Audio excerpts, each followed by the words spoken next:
السلام علیکم ناظرین، سمارٹ ٹی وی میں خوش آمدید۔ شروع اللہ کے نام سے جو مجرموں کی گرفت کرنے والا ہے۔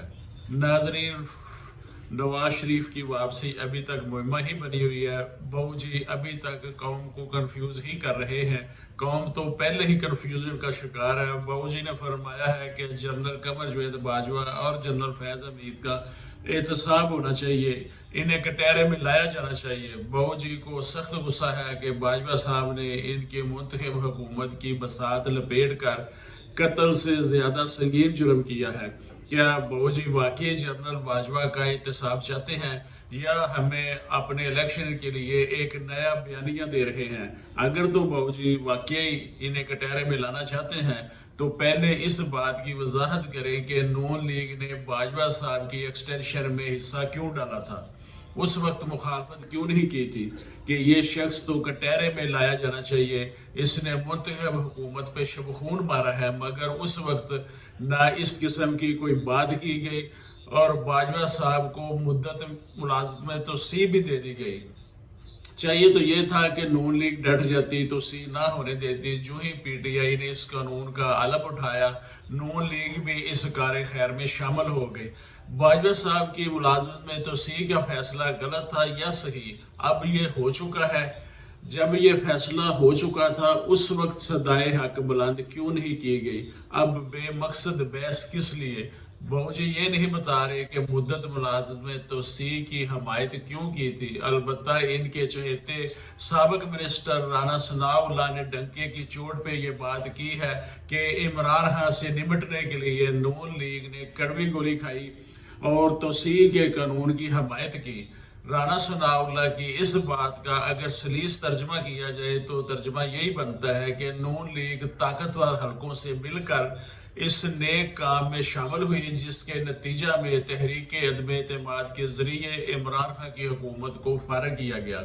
یوں رجیم چینج میں نون لیگ پوری طرح ملوث تھی اور اس کے بدلے باجوہ صاحب کو توسیع دی گئی۔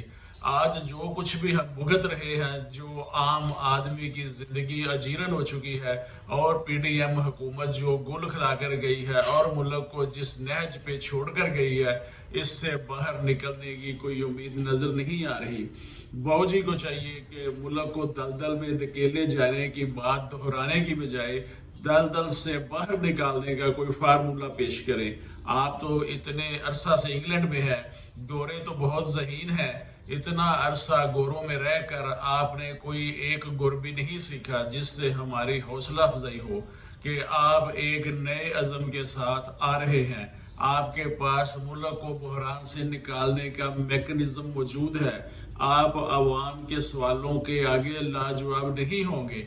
بہو جی کو یاد ہوگا کہ جب آپ وزیر اعظم تھے، آپ کے وزیر اعظم ہوتے ہوئے آپ نے تحریک کے عظیم مجاہد مولوی تمیز الدین کی بیٹی نے کراچی میں ایک تقریب میں بہو جی سے پوچھا تھا کہ بطور وزیر اعظم آپ سے سوال کیا تھا کہ مشرقی پاکستان بنگلہ دیش کیوں بنا، تو بہو جی کے پاس اس سوال کا کوئی جواب نہ تھا۔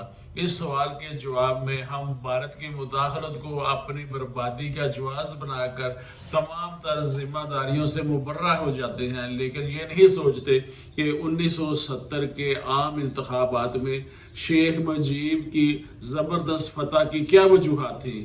اگر عوامی لیگ غدار تھی تو پھر کیا اسے ووٹ دینے والے کروڑوں مشرقی پاکستانی بھی غدار تھے؟ آج پھر پکڑ دکڑ کا سلسلہ جاری ہے۔ اس کا منطقی انجام کیا ہوگا اس کے بارے کوئی نہیں سوچ رہا۔ بہو جی کیا آپ سوچتے ہیں کہ چلتے پھرتے لوگ کیوں غائب ہو جاتے ہیں؟ کیا غائب ہونے والے براہ راست پہ آ جائیں گے؟ تاریخ تو یہی بتاتی ہے کہ غائب چند ہوتے ہیں، باقی غائب ہونے کے ڈر سے انڈر گراؤنڈ چلے جاتے ہیں۔ کیا یہ سلسلہ یوں ہی چلتا رہے گا؟ کیا ان تمام خرافات کے ساتھ آپ وزیر اعظم بننا پسند کریں گے؟ ملک کے موجودہ حالات متقاضی ہیں کہ اس فرسودہ نظام سے انتقامی جذبات سے باہر نکلا جائے۔